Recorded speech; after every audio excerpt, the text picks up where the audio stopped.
Breve repaso de lo que sucede y sucederá en esta jornada clave en la República Argentina. La noticia de la mañana, por supuesto, y después vamos a seguir conversando sobre esto, es el cierre de FATE, la empresa de neumáticos Industria Nacional, que cerró después de 8 décadas de trabajo en la República Argentina. Se comunicó con un cartelito que cierra la planta de San Fernando y que se quedan más de 900 personas sin puestos de trabajo. Básicamente, la acusación es contra el modelo económico, por supuesto, por la apertura indiscriminada de las importaciones que está destruyendo la industria, por supuesto, y la capacidad de vender en la República Argentina sus productos.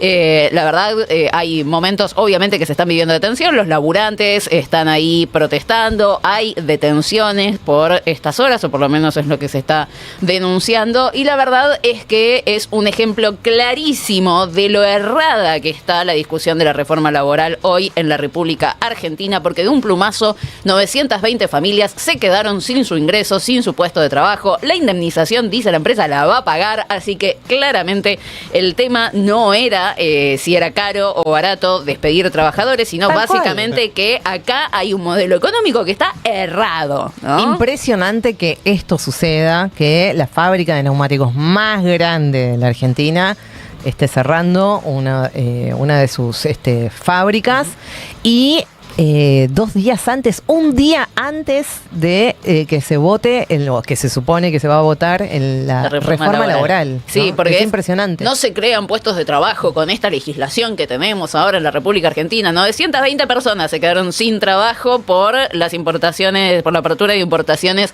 de Javier Milei. ¿Qué ley laboral te va a permitir recuperar esos 920 puestos de trabajo? ¿Qué ley laboral precarizante te va a permitir recuperar esos 920 puestos de trabajo y crear puestos nuevos? Esta ley no. No, y aparte hay una cuestión importante, estamos hablando de una empresa grande, digo, sí. Atrás de FATE te caen un montón de pequeñas y medianas que no se la pueden bancar 2 años de un modelo económico como este. Si FATE llega a la decisión, si Madanes Quintanilla, después vamos a hablar un poco más de quién es Madanes Quintanilla, toma la decisión de cerrar FATE y dejar de fabricar, insisto, es una empresa que atravesó el modelo económico de la dictadura, 80 años, el menemismo, el macrismo, atravesó todo esto y en este contexto decide cerrar y dejar de producir. ¿Qué queda para las pequeñas que tienen menos margen para bancar la pérdida, para encontrarse con el momento de esos sobres? Seguramente lo vas a profundizar vos, pero lo que se está empezando a ver es que antes hablábamos de las pymes que habían cerrado, de la cantidad de pymes que estaban cerrando, que son más de 20.000, etcétera, etcétera. Eso lo venimos hablando todo el tiempo. Ahora lo que se empieza a ver son industrias, fábricas muy grandes. Sí, y realmente es muy preocupante. Los laburantes están diciendo la empresa podría haber decidido otro camino, porque la verdad es que tiene muchas ramificaciones en el rubro de la energía, etcétera, etcétera. O sea, tienen espalda para el aluminio. Claro, para hacer frente. No están apostando por la industria nacional, pero básicamente la política del gobierno es no apostar por la industria nacional. Hubiera estado bueno, y vamos a conversar con un diputado de estos dialoguistas que están en el medio, sí, pero evidentemente la cosa está picante en el Congreso porque presidencia de la Cámara de Diputados, o sea, básicamente Martín Menem, convocó a una reunión, entiendo que es presidencia de la Cámara de Diputados y no presidencia Casa Rosada, convocó a una reunión para este mismo instante, donde seguramente a los jefes de bloque, ¿qué les van a hacer? Les van a comunicar cuáles son los cambios que el gobierno nacional está dispuesto a introducir en la ley de reforma laboral, porque ya sabemos que mañana, si la sesión es mañana, todo pareciera indicar que sí, por una cuestión de tiempos,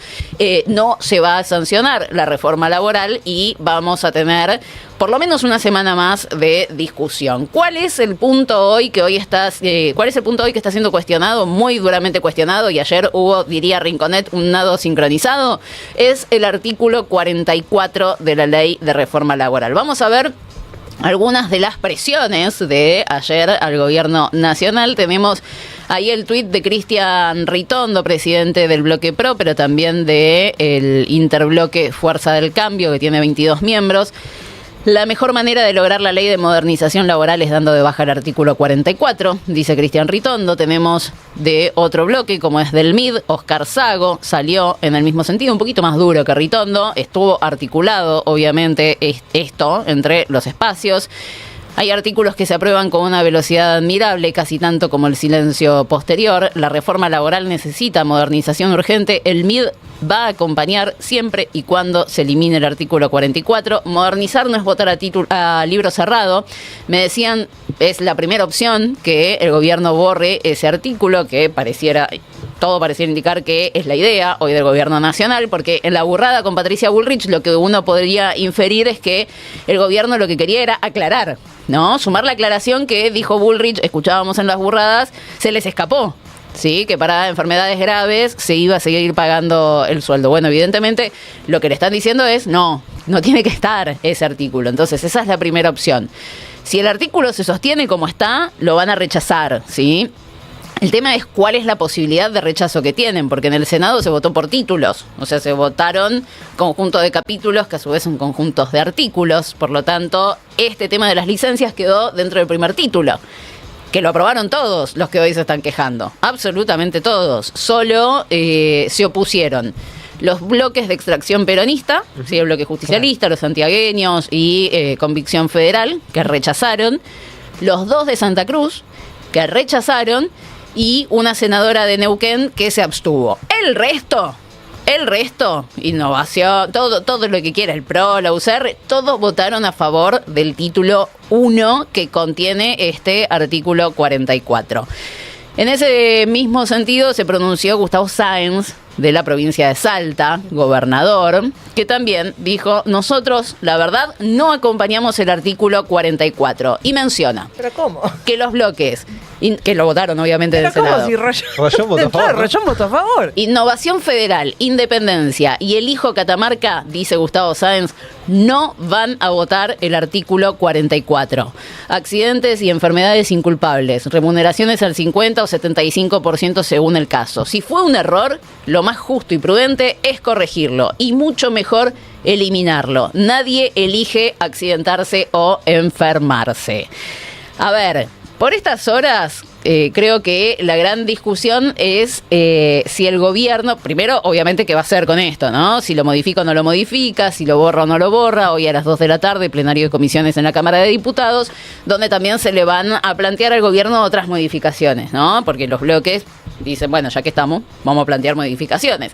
Incluso desde el PRO lo que decían es, ya que se dieron frente al sindicalismo con el tema de las cuotas solidarias, ¿cómo no nos van a escuchar a nosotros? Un poco celosos se pusieron, me parece. Con el tema de las billeteras virtuales. Con el tema de las billeteras virtuales, puntualmente el PRO, pero lo que más le preocupa es, obviamente, este artículo. Al tener ya confirmado que ese artículo vuela, me parece que es momento ya de concentrarse en cuáles son las otras modificaciones que se le pueden llegar a hacer. O sea, ya que va a pasar al Senado de vuelta. Billeteras virtuales es una. Y después desde el radicalismo me decían, se quedaron cortos con el tema de los sindicatos. El radicalismo quiere que los aportes sean voluntarios, quieren limitar las reelecciones. La ley Muchi le decían en su momento también. ¿No? Para una pero, no sé, desde el PRO con el tema de las billeteras, calculo que es exactamente lo mismo, pero desde la UCR decían, esto no va a condicionar la ley, que salga la ley. O sea, yo te voy a pedir que hagas esto. O sea, te voy a decir, te quedaste corto, te falta esto. Pero perdóname, Carla, yo te retrotraigo un cachito a una instancia anterior, que es, ¿va a haber quórum? Bueno, esa es la pregunta, porque esto que les planteo es lo que va a suceder hoy en la comisión, donde se van a poner sobre la mesa distintas modificaciones por fuera del artículo 44, ¿sí? Incluso el FAL, el Fondo de Asistencia Laboral para pagar indemnizaciones de financiando la ANSES, eso va a estar presente por el lado de Provincias Unidas, ¿sí? El peronismo va a decir, no firmemos dictamen hoy, ¿qué es esto de...? Es un mamarracho, realmente es un mamarracho lo que está pasando, no puede llegar así un proyecto de ley a una instancia de revisión con modificaciones tan sustanciales sin saber si se vuela un artículo, si cambian la reglamentación, si el presidente veta, no veta. La verdad es que desprolijo por donde lo mire.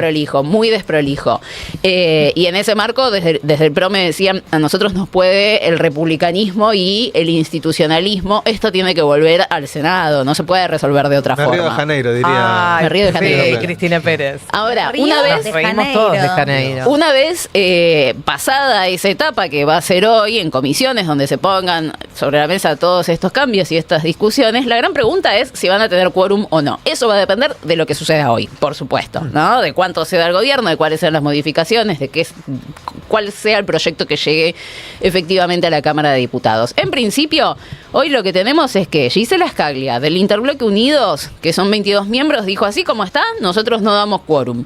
Y después, teniendo en cuenta este tuit de Gustavo Sáenz que veíamos hace un rato, ¿qué va a pasar con Innovación Federal, Independencia, el Hijo Catamarca, que son 15 más? ¿Sí? Vos ahí tenés 37 diputados que pueden no darte quórum si el proyecto está así como está. En el peronismo me dicen, dependemos de Tucumán, de Salta, de Misiones, de Catamarca y de que Gisela Scaglia cumpla con esta advertencia de no dar quórum, ¿sí? Entonces, el primer gran desafío que va a tener el gobierno es poder habilitar la sesión.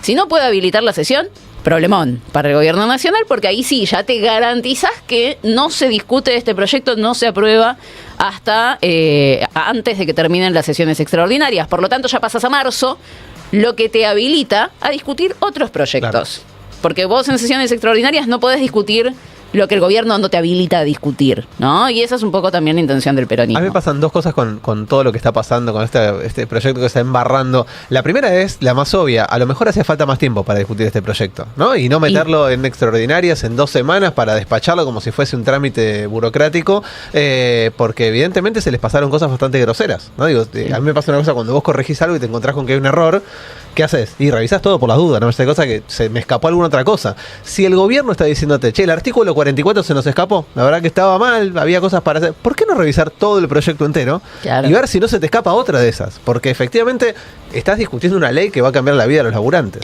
Sí, de hecho es también la advertencia que está haciendo hoy, toda esta semana, Unión por la Patria. El artículo 44 es de una gravedad impresionante. Ahora, el resto de la ley también. Claro, no queramos lavar culpas sacando el artículo 44, porque ese artículo lo hubieran votado sin ningún problema si no se hubiera hecho pública la discusión después del debate en el Senado la semana pasada, donde el peronismo fue muy insistente con el tema de si tenés cáncer no te van a pagar el sueldo, claro, ¿no? Y evidentemente eso trascendió la pantalla y se convirtió en una discusión un poco más abierta. Sale Patricia Bullrich intentando como salvar la discusión y decir no somos unos fracasados, que quédense tranquilos que yo le estoy consiguiendo una victoria al gobierno nacional.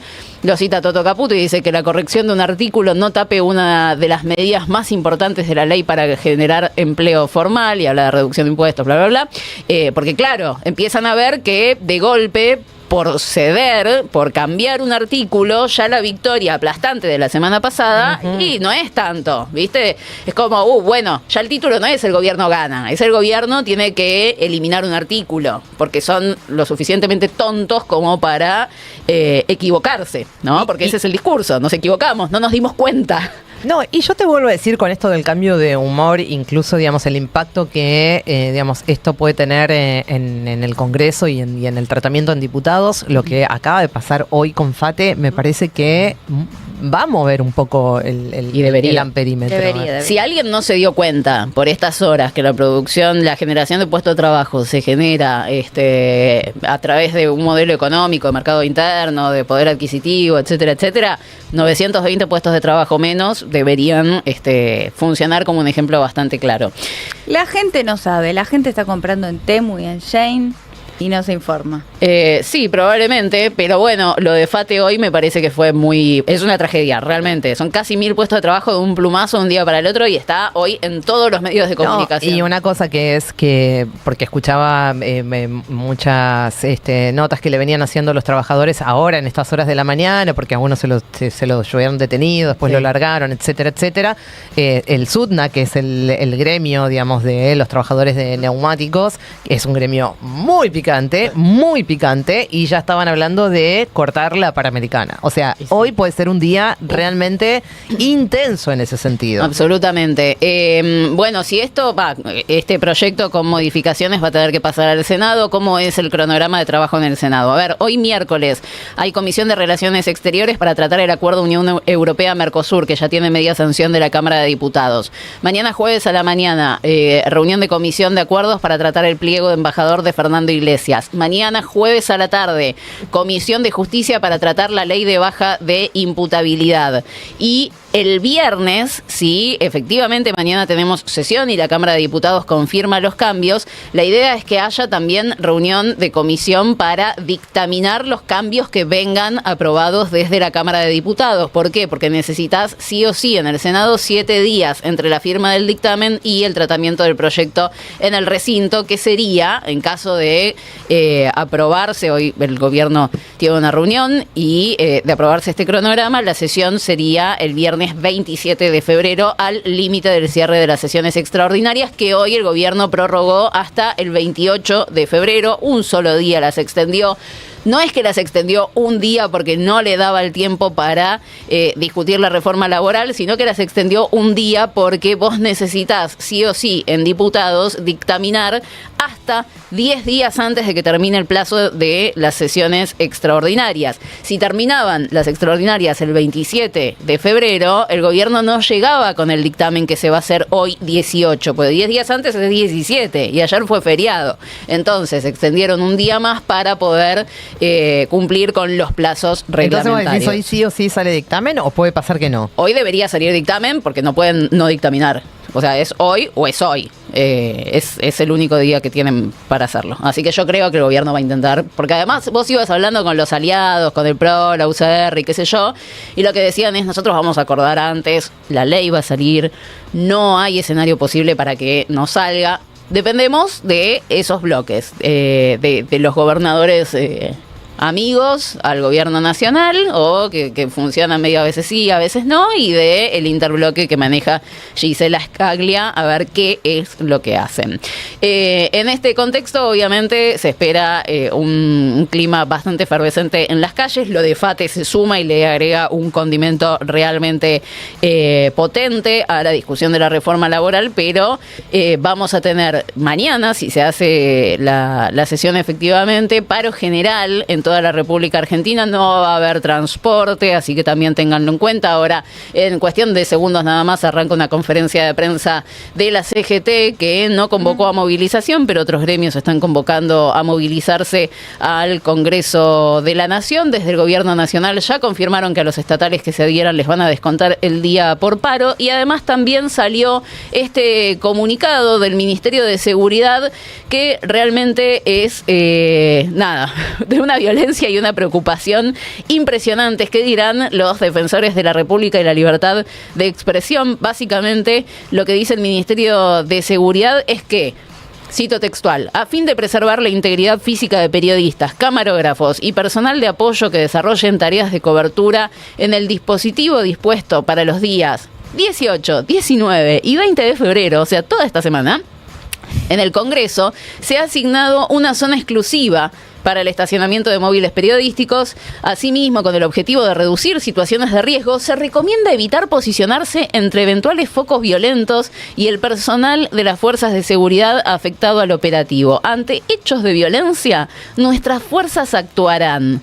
Tal emplazamiento podría implicar una exposición directa a situaciones de violencia, configurando una autopuesta en peligro. No, es bárbaro. Que la presente medida procura prevenir. Te vas a autorreprimir. No, básicamente. Además que escriben como el orto, o sea, dispositivo dispuesto. Sí, podría ser una burrada tranquilamente. Ay, por favor. Pero qué peligro, qué locura, qué manera de querer asustar, porque obviamente si están diciendo eso desde el Ministerio de Seguridad para, digamos, todo el ecosistema del periodismo, ¿qué le queda a los manifestantes, no? Salió una respuesta muy dura de la comunidad de periodistas extranjeros. extranjeros, sí. radicados en la Argentina. Y pero claro, realmente esto es una amenaza, chicos. Sí. O sea, es abiertamente una amenaza. Sí, sí. Libertad y es tu culpa, de expresión. o sea, ¿no? si Y es te tu metes culpa. en el medio es tu culpa. Y es Si tu te reprimimos, si te cagamos la cabeza como a Pablo Grillo, Exactamente. es tu culpa. Lo cual, básicamente, la tarea, lo decía ayer Nicolantos, la tarea del periodismo es estar justamente en esos lugares, ¿no? ¿Qué te vas a quedar a 3 cuadras? No, justamente la idea es esa, ¿no? Es la de mostrar qué es lo que pasa. Pero bueno, en medio de todo eso, paro general, movilización, despidos, reforma laboral, el presidente Javier Milei decidió tomarse el palo. Básicamente no va a estar, ya está confirmada la agenda del nuevo viaje de nuestro presidente a los Estados Unidos. Por supuesto, se va a la 1:00 del mediodía. Javier Milei hacia la ciudad de Washington va a llegar a las 7:30 de la tarde, hora argentina, con un horario a confirmar. Mañana jueves, ya estoy perdida con los días, el presidente va a llegar al Instituto de la Paz, Donald Trump. Porque claro, va al Board of Peace, chicos. Va a ser mañana al mediodía, horario argentino, participación de Javier Milei en la sesión inaugural del Board of Peace. Bueno, nada, luego se va a trasladar hacia el lugar de alojamiento, posteriormente hacia una base aérea, etcétera, etcétera. El presidente vuelve a la República Argentina el viernes a las 7:30 de la mañana. Es un viaje express, va solamente para eso Javier Milei, pero no es el único viaje que va a hacer Javier Milei hasta importantísimo encuentro del Board of Peace que inauguró Donald Trump. Está previsto que el 7 de marzo vuelva a ir a Estados Unidos Javier Milei, porque con un viaje no es suficiente, por supuesto. Si puedo meter 2 viajes a Estados Unidos en 15 días, ¿por qué no voy a meter 2? El 7 de marzo Trump va a hacer una cumbre con presidentes aliados en Miami. Están confirmados el presidente de Argentina, Bolivia, Ecuador, El Salvador, Honduras y Paraguay. Desde ahí, Javier Milei va a viajar desde Miami hasta Nueva York porque tiene que participar de la Argentina Week, que se va a hacer del 9 al 12 de marzo en Nueva York. Seguramente ahí van a llover todas las inversiones que no llovieron hasta este momento. Así Nueva que York. Nueva York. Así que Javier Milei decide no estar en medio de todos estos conflictos en la República Argentina y me causó mucha curiosidad la publicación de Victoria Villarruel en este contexto porque ella estuvo en La Rioja, la criticaron bastante los trolls libertarios y ella pone, este fin de semana estuve recorriendo La Rioja, la provincia número 19 desde que inicié mi mandato de vicepresidente y cuenta ella, todo lo que estuvo haciendo en las distintas provincias, etcétera. Y estuvo también respondiendo bastantes comentarios en Instagram en donde decía, este es un país federal, todos los políticos debieran salir de las fronteras, en este caso de la ciudad de Buenos Aires, del AMBA y recorrer la República Argentina. Tiene un papel fundamental en estos días Villarroel, porque va a tener que llamar si y yo calculo que lo va a hacer. Igual pregunto, ¿cuándo veremos. ¿Cuándo viaja Milei? Hoy, a la 1:00. Tenemos presidenta. Está bien. No estaba pensando en fechas y de casualidad justo no estaba en funciones como vice, pero pero igual vuelve el viernes, así que deberían. Las sesiones de hoy, las comisiones de hoy y mañana, esas sí están convocadas. Claro. Veremos la del viernes, que es la clave, pero bueno, ella ya va a estar ahí en el Senado de la Nación nuevamente, porque Milei vuelve tempranito. Así que sigue también la interna libertaria, que por supuesto no hay que olvidarla. 4 minutos pasaron de las 11 de la mañana.